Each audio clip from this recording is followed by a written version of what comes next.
Oh, hello. I believe the video is started. This is a video concerning George Berkeley's three dialogues between Hylas and Philonous.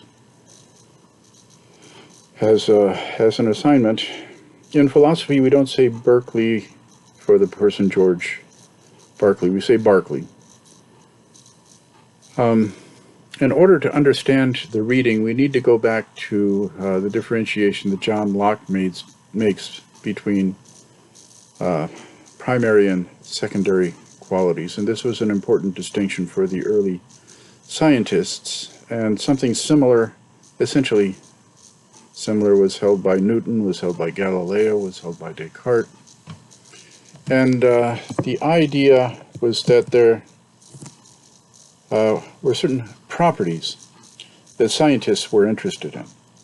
And these were the properties that were that you could trust. Like, for example, if you have a thing, a rock, then it has certain properties. It has its size, which can be measured. It has its weight. It has its shape. It has whether it's in motion or not. And these are the properties of the object itself. However, there were certain properties that we normally consider to be properties of the object that turn out to be sensory illusions. So just to go over the discussion we've already had, consider the rainbow, for example. The rainbow only occurs when there is rain, and there is light, and there is an observer. And so when the light makes a specific transit through the falling rain droplets, then strikes the retina, then the rainbow occurs. So the rainbow is not out there, the rainbow occurs in the mind. It is an optical illusion. And so it was with many of the things that we sensed around us in the world. And it was accepted by the early scientists that there were some of these properties. They were thought to be properties of the object, but they were actually illusionary and occurred in the mind. So the big one here for the early scientists was heat. So two people walk into the same room. One person can say, wow, this room is cold, and another person can say, no, got it all wrong, this room is hot. And so the difficulty with heat was that it wasn't, you couldn't depend upon it. It wasn't veridical. It wasn't veritas. And so the explanation that the early scientists gave about heat was that the heat is not in the flame. It is rather in little particles that are running around, and there's an entire theory which is accepted by the early scientists. These little particles were called corpuscles, and so the opinion was corpuscularianism. And so these little particles would run through the fire and they get all agitated. And so the closer you put your hand to the fire, well, a couple of things were going on. The more power these little, the more active these little particles were when they strike the skin, and also, the more activity. And so you feel more heat. So the feeling of heat is not, the heat is not in the flame. The heat is a sensory illusion that occurs. And so the important thing is you can't trust it. Now, temperature, when it was discovered, was in the object. It was one of the primary qualities. And you could trust it, you can measure it. However, heat was not. So, that having been said, I guess what we'll do is go to question number 4. Yeah, I thought it was set up here. Okay, well anyway, question number 4. Towards the top of page 159, what has Hylas come to believe, especially concerning the distinction between primary and secondary qualities? What does this have to do with the vessel of water argument, and what did he used to believe?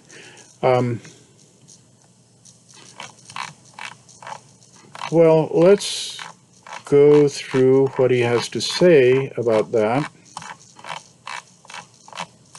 Let me find it here. Oh my goodness. Okay, what was it here?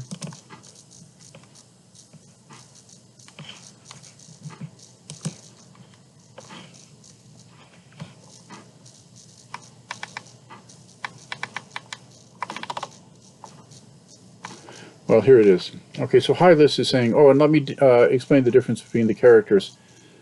So these are characters that are created by Berkeley. And Hylas, so it comes, Hylas, the word Hylas, name Hylas comes from Hyla, which means physical object in Greeks. And so Hylas is of the opinion originally that physical objects exist. And Berkeley is going to be arguing against that. And so he's going to use this character that he creates, Philonous, philion to mean to love, and nous meaning spirit. So lover of spirit, lover of mind. Okay, so this is Hylas, and after the vessel of water experiment, and we'll go through that in just a minute, here's what Hylas has to say. I frankly own, Philonous, that it is in vain to stand out any longer. So what he's saying, I frankly own, so I take ownership that it is in vain for me to stand out. It's what he's saying is that I now recognize that I was incorrect, that I was mistaken. Colors, sounds, tastes, in a word, all those terms secondary qualities, have certainly no existence without the mind. What he's saying is that now he agrees that the secondary qualities exist only in the mind. They don't exist out there in the world. So remember that the situation concerning color is the same as that as the rainbow, is that for the early scientists, the color was not in the physical object. What was in the physical object is, well, Locke called it a power to produce color if there is light and if there is an observer. Today that would be called molecular disposition on the part of the physical object to produce a specific color if there is light and if there is an observer. And the same thing with taste is that, according to this way of looking at it, there is no taste in the pizza. What is in the pizza is the molecular structure that will produce a taste if any of that pizza meets the tongue. And the same thing, then the taste occurs. I mean, the pizza is there, and then the structure of the molecules is there. What is not there is taste until it is actually tasted. And so it is same with sound, is that the sound occurs. Well, there are two meanings of the word sound. One is the sound that occurs when the sound waves strike your eardrum. Okay, so that's mental. That occurs in the mind. However, sound also refers to the sound waves themselves, and the sound waves would be considered primary qualities. And also smell. The molecules are running around, and so when they hit the olfactory array, then the smell occurs, and it's a mental event. Okay, so what Hylas is admitting here, he's admitting, well, gosh, the secondary qualities I now admit they're not in the object.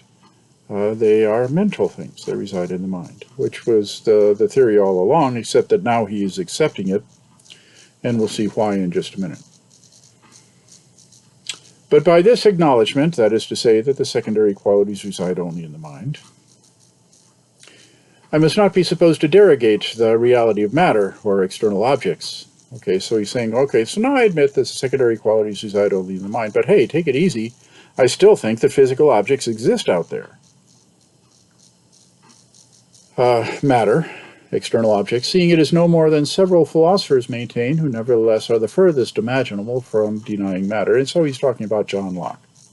John Locke says the secondary qualities reside in the mind, and that the physical objects do exist, and also primary qualities. We'll see that just now. For a clearer understanding of this, of what? Of that the secondary qualities reside only in the mind, and that physical objects do exist, you must know sensible qualities are by philosophers divided into primary and secondary. The former are extension, figure, solidity, gravity, motion, and rest. Okay, so these are primary qualities. And these they hold exist really in bodies. So people like John Locke say that the primary qualities are in the physical object. Those are the actual properties of the physical object. The latter, okay, what's that? That's the secondary qualities. Okay, so if you have a list of two things, you know that the first is referred to as the former, and the second is referred to as the latter. Okay, so the former were the primary qualities, and the list is primary and secondary. Okay, so the former is the primary qualities, and the latter is the secondary qualities. So the former are the primary, and the latter, where is that? The latter are those above enumerated. Okay, so nobody's talking about there. Remember that he has enumerated the secondary qualities up in the second sentence up above. So those above enumerated, and so there, the second sentence, he says, color, sounds, taste, and a word, all those terms, secondary qualities have certainly no existence without the mind.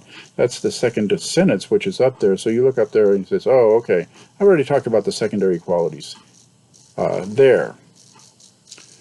So the latter, the secondary qualities, are those above enumerated, or briefly, all sensible qualities besides the primary. So that's very important, actually, because Locke talked about tertiary qualities. We didn't talk about that.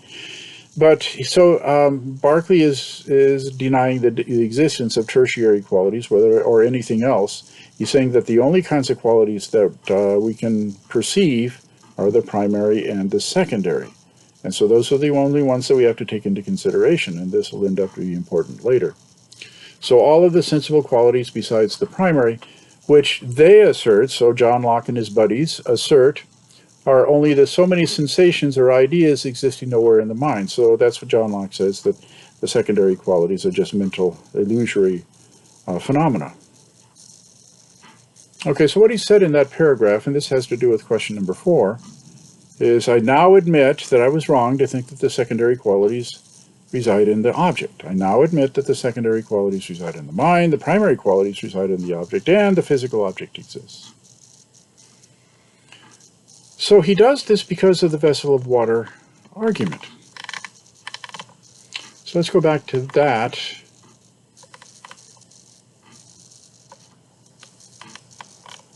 Should be right here. Okay, sure. Okay, this is in question 3. Let's see, do I have the questions here? Okay, here's some questions. Okay, 3, what is the point being made by Philonous in the example of putting two hands into the same vessel of water? So here it is. We'll go through this. Suppose now, says Berkeley, one of your hands hot, the other cold, and that they are both at once put into the same vessel of water in an intermediate state. So what that means in an intermediate state is that the water is lukewarm. It's at room temperature in an intermediate state. Will not the water seem cold to one hand and warm to the other? Of course it will. Okay, because you got one hand, you had it in the oven, and the other one you had it in the freezer, and so now you take those two hands and put them into the vessel of water. Well, the one that was in the oven now feels cool, and the one that was in the freezer now feels hot. It will. Are we not, therefore, by your principles, to conclude it really is both cold and warm at the same time? That is according to your own concession to believe in absurdity. Well, what is his principle? Hylas has gone on record before saying that the heat is in the water.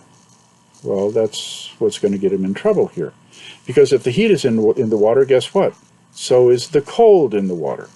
Okay, now it's easy for us to understand that the water can feel both hot and cold at the same time, but we don't understand how the water can be both hot and cold at the same time. And so this is the reason that he then says, well, okay, now I recognize that the heat is not in the water. The heat occurs as a sensory illusion. But Hylas says, but after all, can anything be more absurd than to say there is no heat in the fire? And Philonous says, to make the point clearer, tell me whether in two cases exactly alike we ought not to make the same judgment. We are.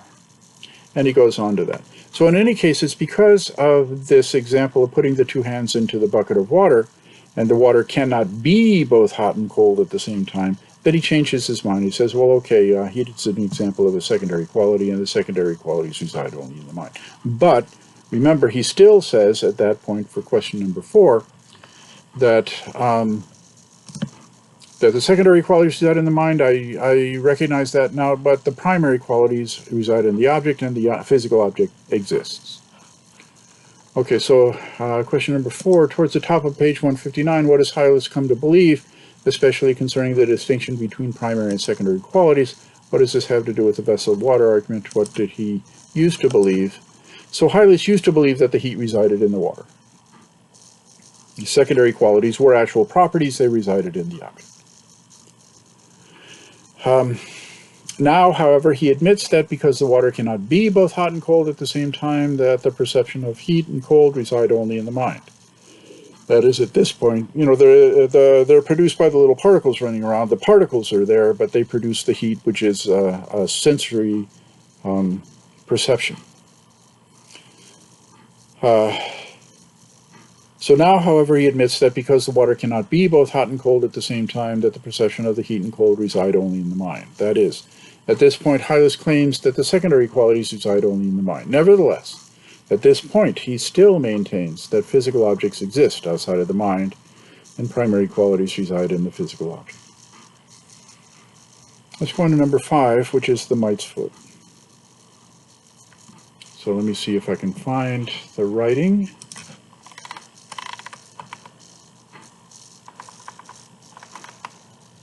Okay, here it is, I guess. So Philonous is talking to Hylas. It says a mite. So it's a mite. It's a really tiny insect. Barely see it. A mite, therefore, must be supposed to see its own foot, and things equal or even less than it, as bodies of some considerable dimension. Okay, so that's reasonable. I mean, a mite can see its own foot, and some elaboration, some notion of the word see can experience its own foot. Though at the same time, okay, so the mite's feet, and things even smaller than the mite's foot is what it's referring to with they. But I'm not going to continue to say the mite's foot and things yet smaller than the mite's, I'm just going to say the mite's foot. Okay, so at the same time, the mite's foot appears to you scarce discernible. That means that you can scarcely discern it. You can scarcely see it to you. Or at best, as so many visible points. Now, I doubt that I can see a mite's foot, but let's just go along with the argument. Suppose, well, you got a really big mite here, and so you can see the mite's foot. But you would see it as really tiny. I cannot deny it. And to the creature less than the mite, they will seem yet larger. So a creature smaller than the mite's foot is going to seem larger than it does to you because you see it smaller. They will. Insomuch that what you can hardly discern will to another extremely minute animal appear as large as some mountain. Okay, so yeah, we understand that. You can barely see it, but if the creature is really small and sees the mite's foot, then it might look as large as a mountain. All this I grant. Can one and the same thing be at the same time in itself of different dimensions? Okay, well, that's a leading question there. Can it be of different dimensions? So he's asking, can it be both? See, he's using the same argument that he used with the vessel of water. Can the water be both hot and cold at the same time? Can it appear both hot and cold at the same time? So he's using the same argument. Can the thing be both small and large at the same time? It appears small and it appears large. This is the same argument that was used by John Locke with respect to color. So they knew about what we call color blindness. I mean, there must be some better term for that. I'm sure there is, but I don't know it. Okay, so they were familiar with that, is that some people see colors differently than other people. And so Locke used that as an argument. Well, okay, so two different people see two different colors. That means that, okay, so that means that the color is subjective, it's perspectival, it's dependent upon the observer, and so therefore resides where? Well, in the mind, because it's subjective. So Locke used that argument, and here Berkeley is using essentially the same argument, but he's talking about size. And remember, size is one of the primary qualities. The rock has its size, it has its shape, these primary qualities. And so that's what Berkeley is doing here. He's using the same argument that he used to convince Hylas that secondary qualities reside in the mind. Now he's going to try and convince Hylas that the primary qualities also reside in the mind. Okay, so one of the primary qualities traditionally is size. Let's use a different one, shape. Okay, the rock has its shape. That is a property of the rock. However, I guess the fan back, that's not a good example. Suppose we're both looking at the same object, and okay, so a desktop. And I'm sitting right behind the desk, and you're in the classroom, and you're sitting back further. And so you and I are looking at the desktop. Do we see the same shape? Well, I'm closer to it, so it takes up a larger part of my visual field. I see it from a different angle than you do, so I see a different shape than you see. So Berkeley is going to use that line of argumentation to show, to his satisfaction, that the primary qualities, such as size, shape, and motion, also are perspectival, subjective, dependent upon the individual, and therefore reside where? In the mind. Well, you will recognize that under a certain sense of shape, the word shape, is that, yeah, you and I do see a different shape. But now, that's a different usage of the word than Locke used it when we see the shape, because everybody looking at the object is going to see the same shape, according to John Locke's use of the word shape. And this is actually very easy to disentangle. You just have to get the correct definition, the correct terms. Because what Berkeley is talking about is the proximal stimulus, and so that's what you actually see, that's your perception. And what Locke is talking about is what is called in perception theory now the distal stimulus, which is whatever it is which is over there, which is causing the perception. It's not the perception itself. So if you disambiguate that, then there's no problem here. But Berkeley is using this argument, so let's just follow along and see where Berkeley is going with this. Let me see, should I read more of this? All this I grant. So, you know, you see the mite's foot is real tiny, and the small creature sees it as large as a mountain. All this I grant. Can one and the same thing be at the same time in itself of different dimensions? That were absurd to imagine. Okay, so the thing can't be large and small at the same time. But from what you have laid down, it follows that both the extension by you perceived, and that perceived by the mite itself, as likewise all those perceived by lesser animals, are each of them the true extension of the mite's foot. That is to say, by your own principles, you are led to an absurdity that it is both large and small at the same time, and that's a contradiction. That's what he means by absurdity, by the way. It's just a different way of saying it's a contradiction. Oh, there seems to be some difficulty in the point. Well, okay, let's follow along with Berkeley's argument and grant it for the moment. So what has he argued so far is that the secondary qualities reside in the mind. Okay, that was the vessel of water argument. And now we have the primary qualities residing in the mind also, and that's the mite's foot argument. Now, if Berkeley is successful with these, that means that the primary and the secondary qualities reside in the mind. And remember, he said how many were there? 2, the primary and the secondary. So how many of the qualities reside in the mind now? All of them. Well, all right. So what do we have left besides the properties of the thing? Remember Descartes' the piece of wax argument. But before the piece of wax argument, he's saying, I look out the window, and I see coats and hats moving around. So I naturally think there are people there. But the point is, you know, I don't see the people, I see the coats and hats, and so therefore I believe that there are people. And the whole idea of the piece of wax argument, if you remember that, is that he says, well, okay, I take a flame, and I put a piece of wax next to it, and then Descartes says, every single property changes. Okay, the color changes, the smell changes, the texture changes, every single property changes. Well, that's his claim, but certainly a lot of the properties change. So what is his point there? All the properties change, and yet we still think it is a piece of wax. So his point is that, okay, so we decide what the properties are on the basis of our perception, senses. But we decide what it is, not on the basis of our senses. If we decided on the basis of our senses, we would say it's not a piece of wax anymore, it's something else. but we still say it is a piece of wax. So what he concludes from that is that we decide the properties on the basis of sensation, but we decide what it is on the basis of the intellect, meaning the reason. We don't decide what it is on the basis of the perceptions. Okay, so this fits in with the traditional differentiation between the properties and the thing. And so the technical differentiation is the properties are called the attributes, and the thing is called the substance. Now the substance is that which is supposed to stand beneath. So think of it in terms of an umbrella. Okay, so you're looking at an umbrella from the top. And so you see, the top of the umbrella, but beneath the umbrella is the handle. And so that's analogous with the traditional way of looking at the difference between the attributes and the substance.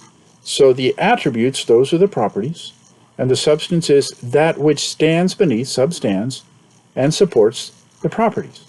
So anything you have, well, okay, you got the properties, but also you have the thing itself, which is the substance. And the idea here is that we don't see the substance itself.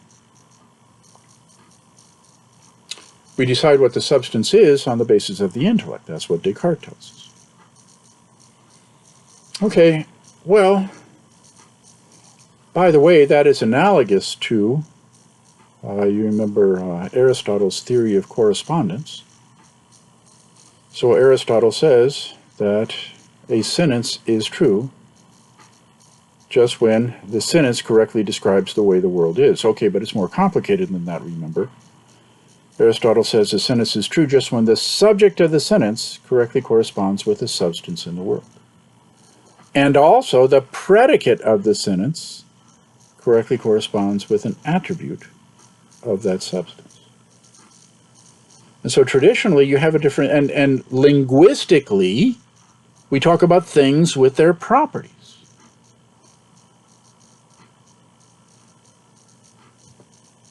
The hammer is hard.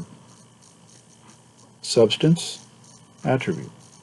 Okay, so Berkeley believes that he has convinced us that the attributes, that's the qualities, that's the properties, all reside where? In the mind. They're mental things. Now suppose he can convince us that the substance also resides in the mind. What will he have convinced us of? That everything resides in the mind.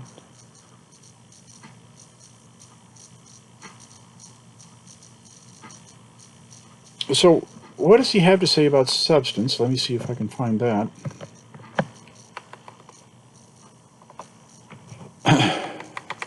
Okay.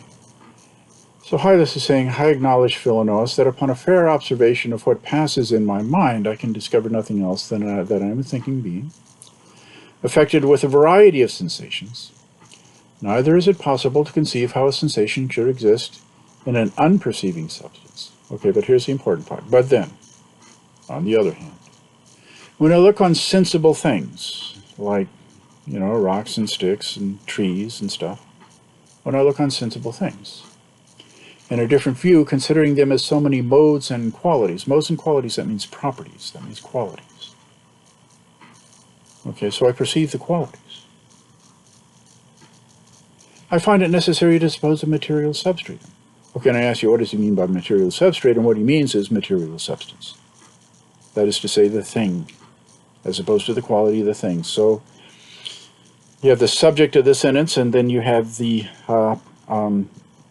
predicate, okay? And those are analogous to the thing with the properties. Okay, so I see the properties, so I naturally think that there's a thing there. I see the top of the umbrella, so I naturally think there's a handle there. So I find it necessary to suppose a material substratum, a material substance, a thing, without which it cannot be conceived to exist. So if you've got properties, they got to belong to something. So Philonous says, material substratum call you it. Yeah. Pray, by which of your senses came you acquainted with that nonsense? So Hylas says, well, it, the material substance, is not itself sensible. Only the properties are sensible. So there Hylas is admitting we don't perceive the material thing. We don't perceive the rock. We perceive the qualities. We perceive the properties, but we don't see anything beneath those qualities, which is supposed to be the thing which is the rock. We don't perceive that. It is not the material substratum. The material substance is not itself sensible. It's not perceived. Its modes and qualities only being perceived by the senses.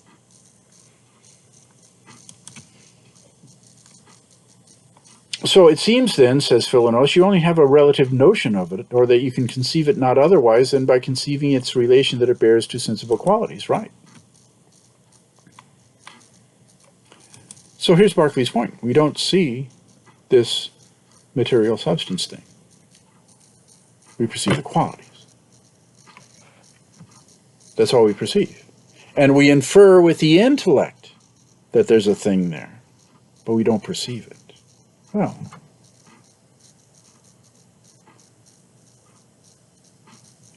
what are we supposed to do with this notion of material substratum, this notion of material substance?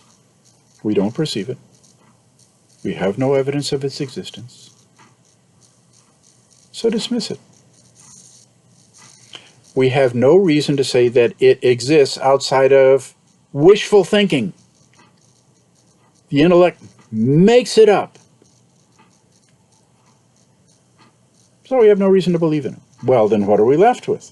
We get rid of the material substance. We're left with only the qualities. And the qualities, he has argued, reside where? In the mind. And so now, if that argument is successful, what resides in the mind? Everything is mental. Everything resides in the mind. Okay, so that's what I call his extended argument that all things are ideas. He argues that the secondary qualities reside only in the mind. That's the vessel of water argument. And then he argues that the primary qualities also reside only in the mind. And so that's the mite's foot argument. And then he dismisses the material substance, and we're left only with the qualities. And so everything resides in the mind. He has a more specific argument that all, and I call it the specific argument, that all things are ideas. Let me see.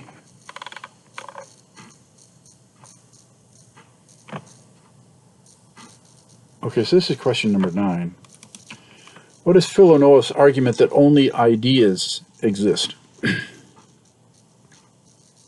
Okay, so as Philonous expresses it, the sensible world, okay, so this is a quotation. The sensible world, that's the world that we perceive, the sensible world. The sensible world is that which we perceive by our several senses. Okay. And that nothing is perceived by the senses besides ideas. Okay, so what he's saying there, in other words, he says, what he's saying, all I ever perceive are my perceptions. That's all I ever perceive. Therefore, all the evidence that I have of, and all that I should believe in the existence of, is my perceptions, because that's all I perceive is my perception, so I should only have reason to believe in the existence of my perceptions. And, of course, those are all mental things. So he draws the conclusion, therefore, only ideas may be said to exist.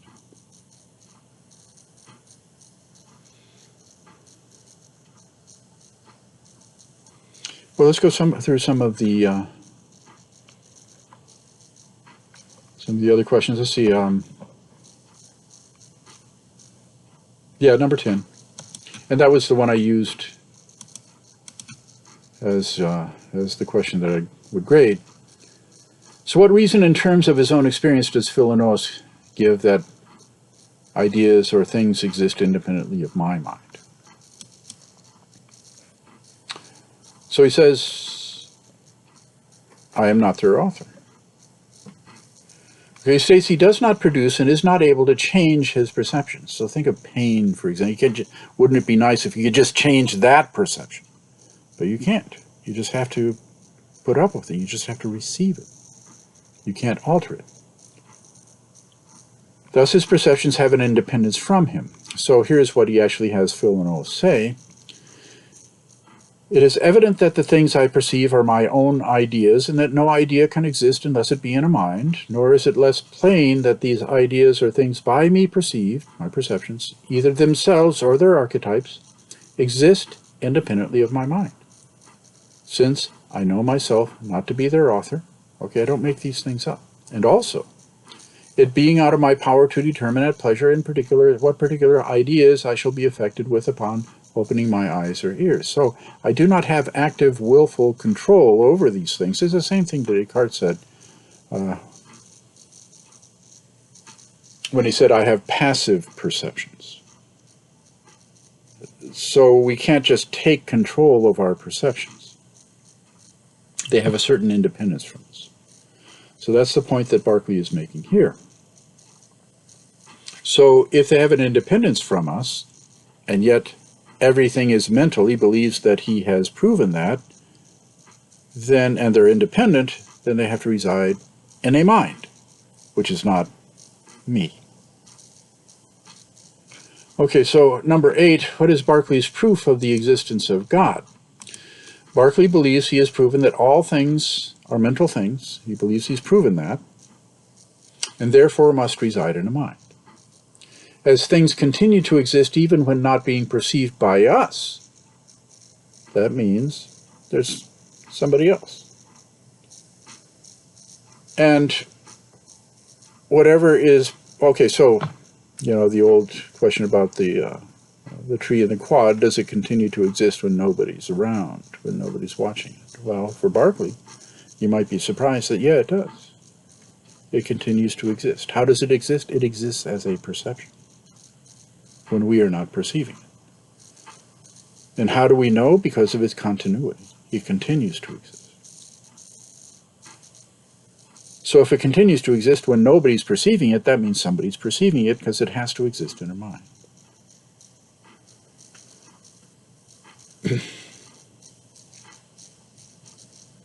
So as things continue to exist, even when not being perceived by us, there must be a mind which is perceiving them. And whatever is perceiving them, the tree and the quad, is also perceiving all those other trees when we're not looking at them. It's also perceiving all those other mountains when we're not looking at them. It's always perceiving all those stars when we're not looking at them. It's perceiving all those galaxies when we don't happen to be looking at them. How great and mighty a mind would that be? Well, universal observer. So the universal observer must exist. There must be a universal observer perceiving them. That is, as things are not dependent upon me for their existence, there must be some other mind in which all of these things exist.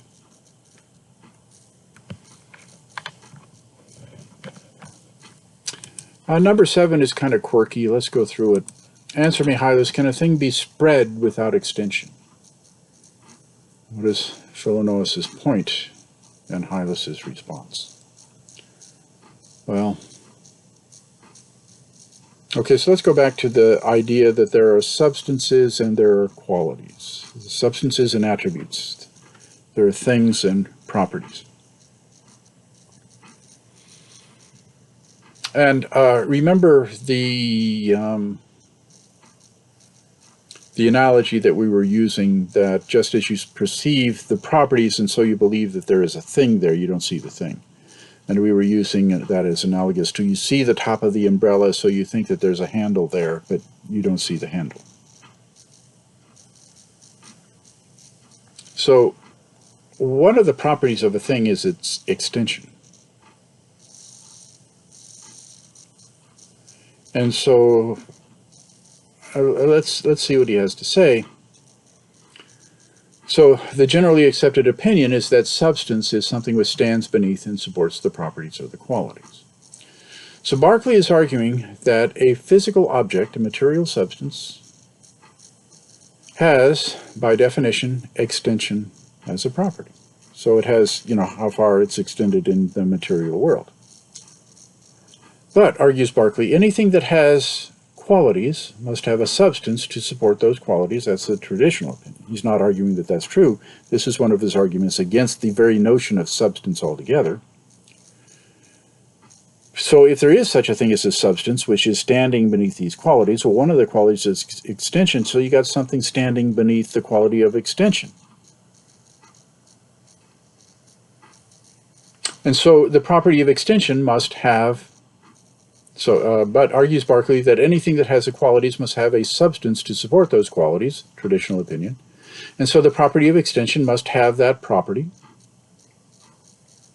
and all of the qualities must have that property supported, that particular property supported by a substance. But the substance is a thing. And so it has extension. So the substance itself must be extended.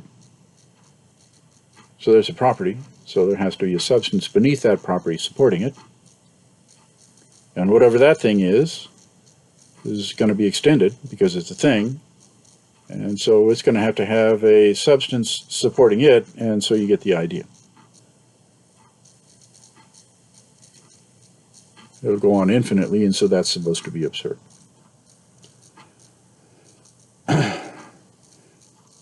Anything that has qualities must have a substance to support those qualities, and so the property of extension must have the property, and all of the other properties have to have the property,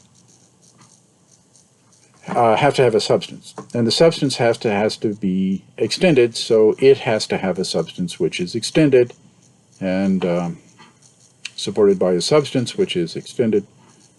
Okay. Well, it's just an argument that he's using to try and convince us that this whole notion of substance is to be dismissed. Number 6, leading up to that, what is meant by the term material substratum used by Hylas? What it means is material substance. Material means physical, substance means thing. So it just means physical object. But it's leading up to his arguments about material substance and how we should just be dismissive of that.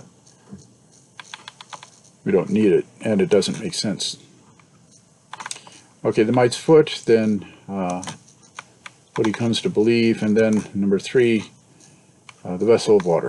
Okay, so we're left with, let me see. Number what seems to be the basis of the distinction between being perceived mediately and being perceived immediately? Well, immediate means immediately